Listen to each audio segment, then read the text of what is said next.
네, 이번엔 국회로 가보겠습니다. 집권 여당인 민주당은 국가재난을 정쟁에 이용해서는 안 된다며 여야 간 최고위급 협의를 공식 제안했습니다.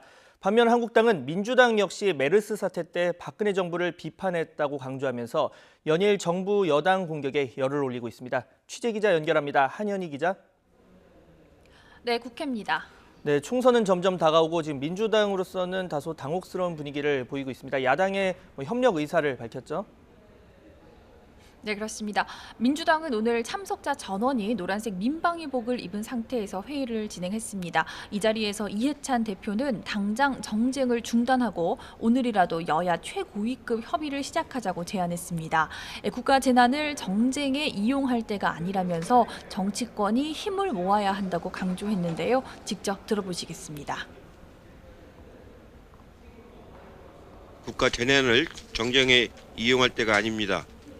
당장 정쟁 중단을 선언하고 오늘이라도 코로나 바이러스 대책 수립을 위한 최고위급 협의를 시작하도록 제안을 드립니다.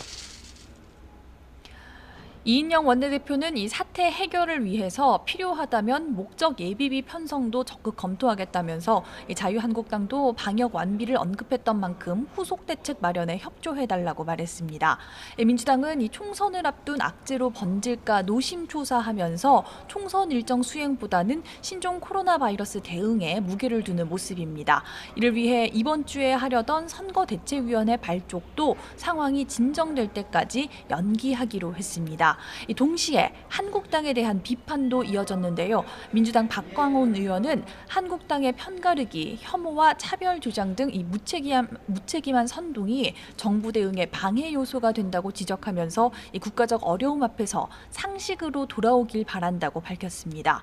이와 함께 민주당은 오늘 신종 코로나 바이러스 대책 특별위원회 첫 회의도 열고 구체적인 대책을 논의하고 있습니다. 정의당 역시 한국당의 TF 현장 방문과 중국인 입국 금지 주장을 비판하며 지금은 확산 방지를 위해 초당적인 노력과 협력이 필요하다고 강조했습니다. 정부에는 다중이용시설에서 일하는 노동자들이 마스크를 착용할 수 있도록 조치해달라고 당부했습니다.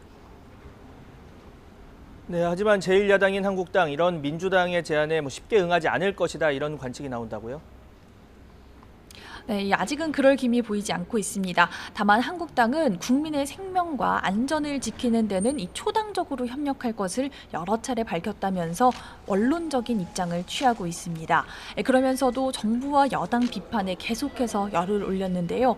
특히 지난 2015년 메르스 사태 당시 야당 대표로서 정부를 비난했던 문재인 대통령의 발언을 언급하면서 과거 박근혜 정부를 맹비난했지만 바뀐 것이 없다고 지적했습니다. 그렇게 당시 박근혜 정부를 맹비난하더니 도대체 5년이 지났는데 바뀐 게 하나도 없습니다. 이번에도 정부는 우왕좌왕, 방역망은 뻥 뚫렸습니다.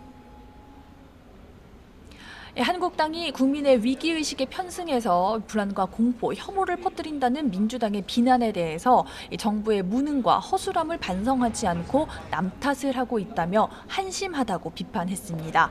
이어 정부가 전세기 2대를 띄운다고 공언했지만 중국 당국이 한 대만 허용했다면서 문재인 정부의 외교력이 형편없다는 점을 보여주는 것이라고 주장했습니다. 또 민주당이 중국을 돕고 살아야 할 친구라고 언급한 것에 대해서 국민 불안에도 민주당이 중국 눈치만 살피는 태도를 취했다고 꼬집었습니다. 새로운 보수당은 과도하게라도 대응하라는 문재인 대통령의 말과 달리 질병관리본부는 이 잠복기 전염에 대해서 과학적으로 입증이 안 됐다는 말을 하면서 소극적으로 대응하고 있다고 비판했습니다. 그러면서 무증상 감염을 미리 대처해야 한다고 지적했습니다. 지금까지 국회에서 YTN 한현입니다.